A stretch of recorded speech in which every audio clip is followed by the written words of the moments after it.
Hi అండి. First time ఇంట్లో mutton fried rice చేశాను. అది పిల్లల లంచ్ బాక్సుల్లో కోసం అనమాట. ఎలా వచ్చింది ఏంటనేది నేను కూడా టేస్ట్ చేయకుండా పిల్లలకి లంచ్ బాక్సుల్లో పెట్టేశాను.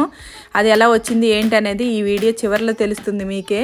ఫస్ట్ అయితే ఇంట్లో మటన్ వండుకున్నాను. ఆ మటన్ పీసులు తీసుకొని చిన్న చిన్న ముక్కలుగా కట్ చేసేసి పక్కన పెట్టేసి కళాయి పెట్టేసి ఆయిల్ వేసుకొని ఆయిల్లో 2 గుడ్లు పగలగొట్టేసాను. తర్వాత ఆ మటన్ ముక్కలు కూడా వేసేసి ఇంట్లో వెజిటేబుల్స్ ఉంటాయి కదా, చిన్న చిన్న ముక్కలుగా కట్ చేసుకొని capsicum, carrot, beans, onion cut చేసి వేసేసాను. తర్వాత ఉప్పు, కారం, పసుపు వేసేసి ఉడికిన తర్వాత టమాటా వేసేసి టమాటా ముక్కలు కూడా ఉడికిన దాకా మూత పెట్టి ఉడికిన తర్వాత దాంట్లో ధనియాల పొడి, జీలకర్ర పొడి కూడా వేసేసి బాగా మంచిగా ఫ్రై చేసిన తర్వాత దాంట్లో తగినంత అన్నం వేసుకొని అన్నం కూడా బాగా ఫ్రై అయిన తర్వాత కొత్తిమీర వేసుకొని ఫ్రై చేసేసి దించుకోవడమే అనమాట.